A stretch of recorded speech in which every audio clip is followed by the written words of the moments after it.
Mira esta fotografía. No es una pintura, no es una ilustración. Es una fotografía real tomada en la Patagonia Argentina a finales del siglo XIX. Muestra el tocón de un árbol tan grande que sobre él se construyó una plataforma de baile. Hay personas de pie encima, vals, risas, copas en la mano. El tocón es más ancho que la mayoría de las casas de la época, y el corte en la parte superior es perfectamente plano. No astillado por hachas, no irregular por sierras de mano, plano, limpio, mecanizado. Ahora mira esto. Una pared del cañón del Colca, en el sur del Perú. No la sección de las postales, no el mirador donde paran los buses. Una sección que la mayoría de los turistas atraviesa sin detenerse a mirar. Si haces zoom sobre la cara de esa pared, ves líneas, líneas paralelas, espaciadas con una regularidad imposible, recorriendo cientos de metros de roca sólida. Líneas rectas que no se desvían. El tipo de líneas que no puedes hacer con un cincel y un martillo. No en ese volumen, no a esa escala, no con esa consistencia. Ningún geólogo del mainstream tiene una explicación satisfactoria para esas líneas. Las llaman patrones de erosión y siguen adelante. Pero la erosión no excava ranuras paralelas en paredes verticales con precisión de centímetro. El agua no trabaja en líneas rectas, el viento tampoco. Aquí está la pregunta que lleva décadas instalada en la mente de ciertos investigadores. ¿Y si la misma tecnología que cortó esos árboles, árboles tan masivos que sus tocones servían de edificios, también talló esos cañones? ¿Y si lo que llamamos formaciones geológicas son en realidad otra cosa completamente distinta? ¿Y si el cañón del Colca, el cañón del Sumidero, la quebrada de Cafayate, la quebrada de Humahuaca, las barrancas del Cobre y decenas de otras formaciones repartidas por todo el continente americano y más allá, no son el producto de millones de años de erosión hídrica, sino los restos de una operación industrial conducida por una civilización que nos enseñaron que nunca existió? Este es el territorio en el que entramos hoy. No mitología, no fantasía, evidencia. Evidencia física, mensurable, fotografiable, de que algo no encaja. Esto no es folclore. Esto no es teoría conspirativa de blog. Esto es la suma de anomalías que la geología oficial lleva un siglo y medio explicando con respuestas que, cuando las miras de cerca, no terminan de cerrar. Bienvenido. Empecemos por los árboles. En el siglo XIX, las compañías madereras del sur de Chile, del oeste argentino y de partes de la Patagonia documentaron árboles de una escala casi imposible. Los tocones que dejaron tras talarlos siguen allí. Algunos siguen exactamente donde fueron cortados. Otros fueron desenterrados intactos, fosilizados, en lo que hoy llamamos el Bosque Petrificado de Sarmiento, en la provincia argentina de Chubut, declarado Monumento Natural en 2012. Algunos de esos tocones miden más de 3 metros de diámetro. Hay un tocón conocido localmente como El Patriarca, en el bosque petrificado del Cerro Cuadrado, que mide 3,5 metros de diámetro y conserva en su superficie superior un corte tan limpio que cualquier carpintero contemporáneo preguntaría con qué máquina fue trabajado. Esos tocones son reales. Nadie los discute. Pero la pregunta que investigadores independientes empezaron a hacer alrededor del año 2017 fue engañosamente simple. ¿Cómo fueron cortados? Mira de cerca cualquier fotografía histórica de esos tocones. La superficie de corte no es rugosa. No es el tipo de superficie que deja una sierra de tronzar de 2 hombres, que era la herramienta principal de la tala forestal de aquella época. Las sierras de tronzar dejan un patrón específico. Una superficie ligeramente desigual, con una veta característica del corte. Las superficies de estos tocones no coinciden con ese patrón. Varios de ellos muestran un acabado consistente con una hoja rotativa de gran diámetro. Una sierra circular. Pero no operada a mano. Algo motorizado. La historia oficial dice que esos árboles fueron talados con hachas y sierras de tronzar por cuadrillas de obreros que trabajaron durante días o semanas. Y para árboles más pequeños, eso es perfectamente creíble.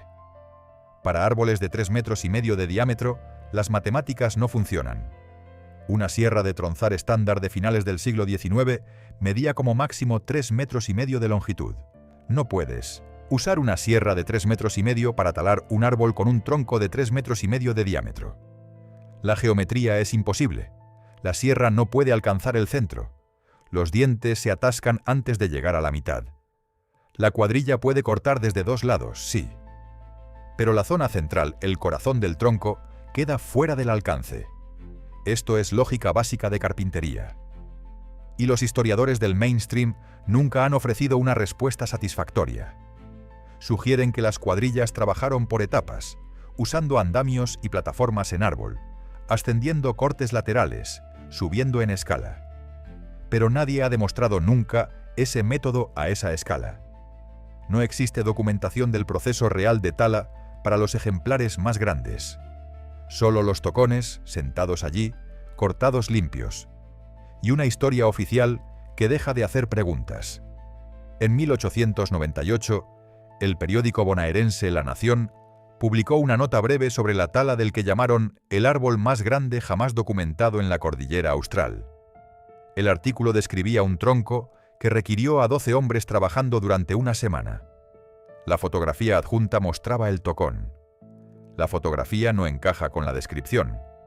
El acabado del corte, visible en alta resolución cuando esa misma imagen fue digitalizada por el Archivo General de la Nación en 2014, no corresponde al trabajo manual de 12 hombres con sierras de aquella época. Corresponde a un corte hecho de una sola pasada. Ahí es donde esto conecta con los cañones. En 2019, un investigador independiente argentino llamado Damián Iturralde, geólogo de formación pero apartado del circuito académico tras una disputa institucional en 2014, comenzó a documentar de forma sistemática lo que él llamó marcas de herramienta en paredes de cañones a lo largo del cono suramericano. Fue al Cañón del Atuel en Mendoza, a la Quebrada de Cafayate en Salta, al Cañón del Colca en Arequipa.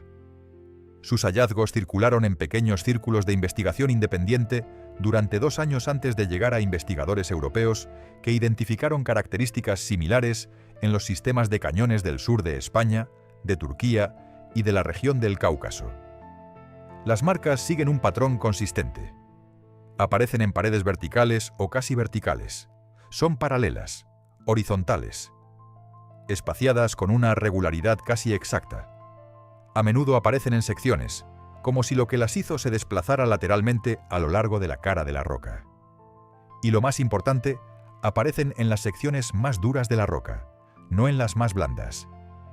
Esto último es el problema central para la teoría de la erosión. Si fueran marcas de erosión, seguirían el camino de menor resistencia. Serían más pronunciadas en estratos blandos y mínimas, o ausentes en estratos duros. Lo opuesto es cierto. Las marcas son más consistentes en las capas más duras. La erosión hídrica funciona por abrasión, donde sedimentos arrastrados por agua de movimiento rápido desgastan gradualmente la roca. Pero la abrasión no deja marcas paralelas horizontales en paredes verticales. Deja superficies suaves, curvas, irregulares. Consistente con lo que ves en el suelo del cañón. No consistente con lo que ves en las caras verticales cientos de metros sobre la línea del agua.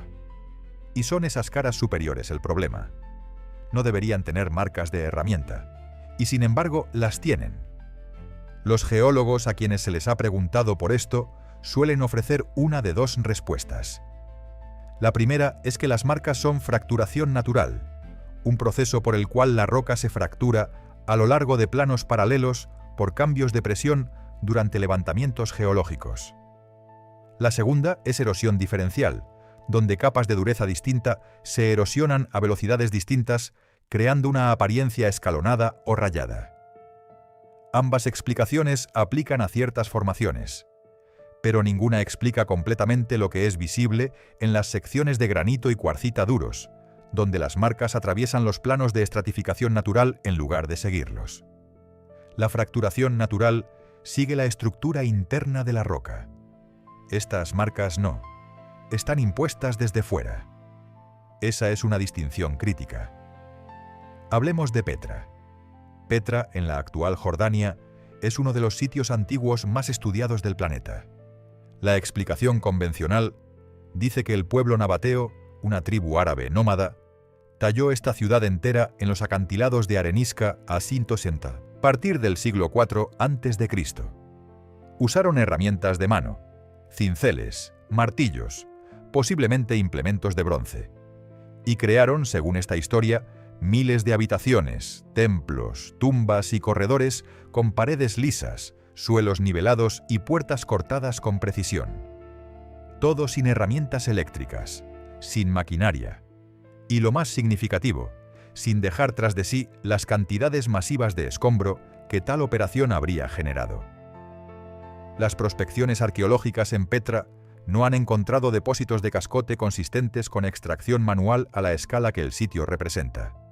El material fue a algún lugar, o fue removido, o no fue producido, lo cual significa que el método de corte no fue manual. Hay secciones de Petra donde las paredes muestran las mismas marcas paralelas horizontales visibles en los cañones americanos, no en las áreas decorativas, en las secciones de trabajo, en las habitaciones inacabadas al fondo de complejos que aparentemente fueron abandonados a mitad de proceso. Abandonado a mitad de proceso es otro detalle que no deja de aparecer. En Petra, en varios sitios de cañones del suroeste americano, en las canteras de Egipto y Líbano, y lo que es más relevante para nosotros, en los Andes. Sacsayhuamán, sobre la ciudad del Cuzco. Los bloques que componen esa fortaleza son de un tamaño que ningún equipo arqueológico ha podido explicar usando las herramientas que los incas tenían disponibles. Algunas piedras pesan más de 100 toneladas. Encajan entre sí con tolerancias de fracción de milímetro, sin mortero, en formas poligonales que requieren cálculos geométricos avanzados. Y los lados están pulidos con un acabado que ningún cantero contemporáneo ha logrado replicar usando herramientas de bronce. Pero lo que casi nadie menciona sobre Sacsayhuamán es esto. En las laderas circundantes hay piedras del mismo tamaño y del mismo trabajado, abandonadas a medio camino, dejadas exactamente donde estaban siendo movidas. Una de ellas, conocida localmente como Piedra Cansada, mide 8 metros de largo y se encuentra a varios kilómetros de la cantera de origen y a una distancia significativa del sitio de destino. ¿Cómo se cansó una piedra de 100 toneladas? ¿Quién la dejó allí? ¿Por qué no volvieron a buscarla? Lo mismo ocurre en Ollantaytambo, río abajo. Hay piedras gigantescas en el lecho del río Urubamba, otras en los caminos que llevan a la cantera, todas dejadas a medio transporte, todas con el mismo acabado de superficie que las piedras ya instaladas en el sitio. El patrón se repite en Pumapunku, cerca del lago Titicaca, en Bolivia. Bloques de 100 toneladas, con cortes interiores en forma de H, cortes que ningún arqueólogo ha podido reproducir, diseminados por el sitio, algunos enteros, otros partidos, como si la operación hubiera sido interrumpida sin previo aviso. Y en el Líbano, en la cantera de Baalbek, sigue allí lo que se conoce como Hajar al-Hibla, la piedra de la mujer embarazada. Pesa aproximadamente 1.650 toneladas. Por comparación, el bloque más grande, movido alguna vez por equipos modernos pesados, pesaba alrededor de 500 toneladas, y moverlo requirió transportes hidráulicos especializados trabajando durante meses. La Hajar al-Hibla nunca fue movida. Permanece exactamente donde estaba siendo cortada, con 3 de sus 4 lados ya separados de la roca circundante. Quien estuviera haciendo este trabajo tenía la capacidad de cortar un bloque de 1.650 toneladas de la roca madre con bordes limpios. Y luego, aparentemente, se detuvo. Se fue. No volvió. Este patrón, operaciones de corte a gran escala abandonadas a mitad de proceso, aparece en múltiples sitios a través de lo que investigadores en el espacio de Tartaria identifican como una zona civilizatoria conectada.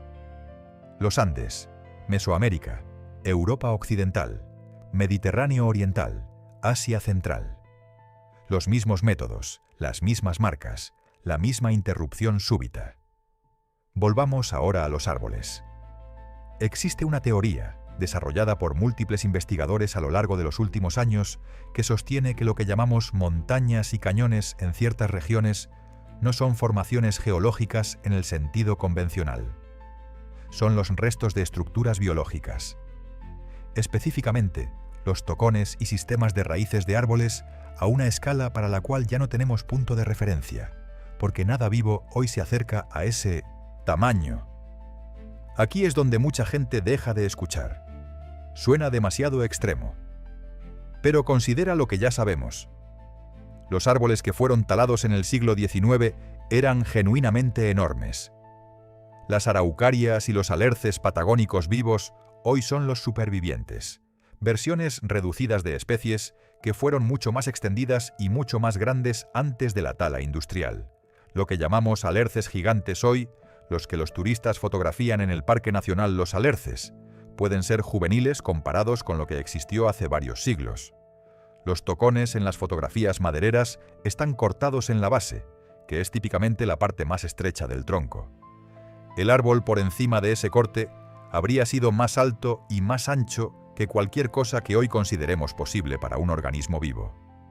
Algunos investigadores han intentado escalar las dimensiones de los tocones, usando la geometría proporcional de los alerces y araucarias modernos, y han llegado a estimaciones de altura en el rango de 1 a 2 kilómetros para los ejemplares más grandes. 1 o 2 kilómetros de altura. Eso es más alto que cualquier montaña de las sierras de Córdoba. Más alto que muchas cumbres de los Pirineos. Aquí está la conexión con los cañones. Un árbol de esa escala tendría un sistema de raíces a juego. Cuando un árbol así muere o es removido, el sistema de raíces se descompone. En geología existe un proceso bien documentado llamado pipping, tubificación, donde vacíos subterráneos dejados por material orgánico en descomposición colapsan y crean formaciones en la superficie. A la escala de un árbol de 1 kilómetro, los vacíos del sistema de raíces serían enormes.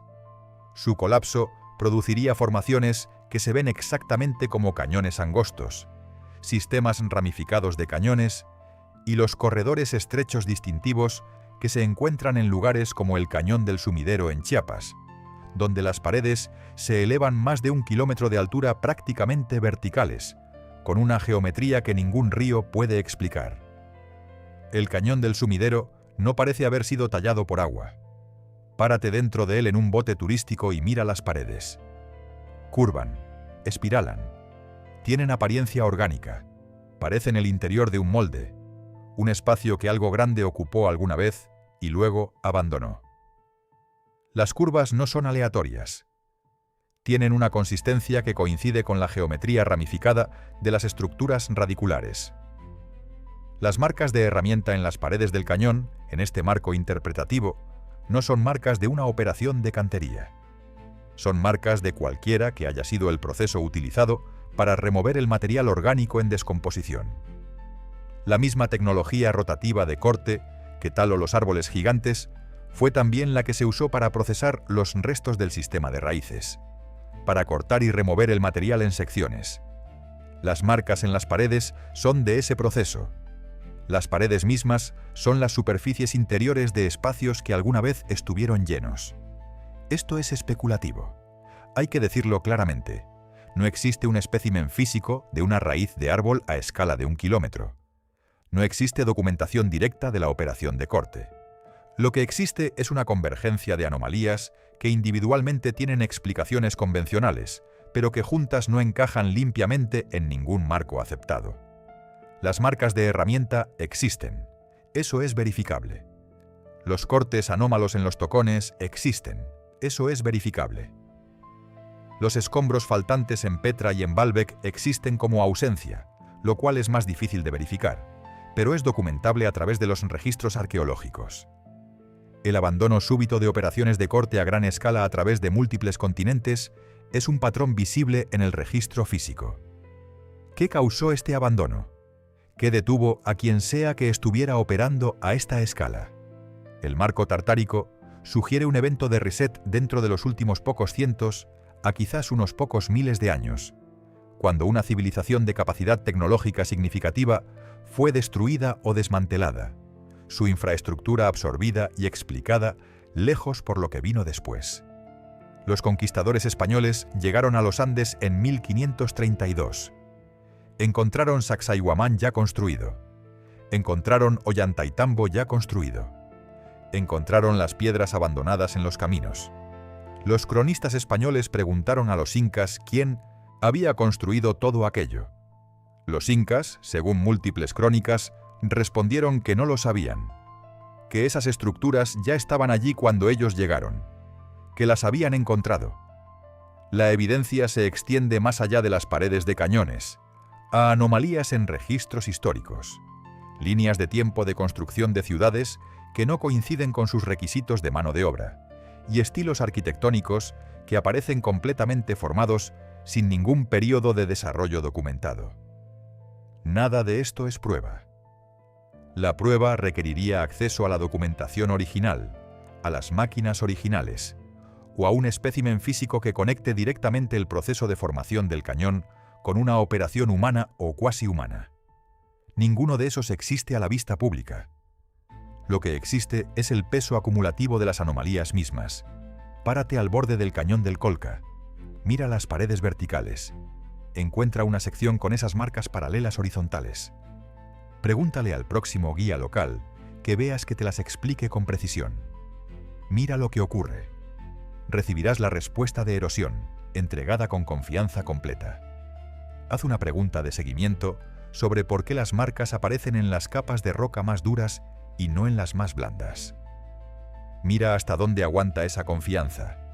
Haz lo mismo en la quebrada de Humahuaca, en el cañón del Sumidero, en las barrancas del Cobre, en cualquier formación con paredes verticales que puedas alcanzar. Las marcas siguen ahí. Han estado ahí durante el periodo de tiempo, sea cual sea, que nos separa de la civilización que las hizo. Seguirán ahí cuando este video termine. Cuando el debate en los comentarios siga su curso. Cuando todos vayan a dormir y se despierten mañana. Las paredes no necesitan que les creamos. Solo guardan el registro, esperando a alguien que sepa leerlo en serio. Si has visto estas marcas tú mismo en algún cañón, en cualquier país, documéntalas. Mide el espaciado. Fotografía el gradiente de dureza de la roca circundante. Toma notas de la orientación, de la altura sobre el suelo, del tipo de roca, del lugar exacto. Ese tipo de documentación sistemática, acumulada en suficientes ubicaciones, se convierte en datos. Y los datos son la única cosa que eventualmente fuerza una conversación que la historia oficial no puede seguir evitando. La pregunta no es si las marcas existen. Existen. La pregunta es ¿qué las hizo? ¿Y por qué la respuesta a esa pregunta nunca ha recibido la investigación científica seria que merece? Seguimos esperando. Si esto te hizo mirar algo familiar de una manera nueva, suscríbete. Hay más por venir. Formaciones, ruinas, registros fotográficos y documentación que la historia oficial nunca ha abordado adecuadamente. Mereces verlo todo. Nos vemos en la siguiente investigación.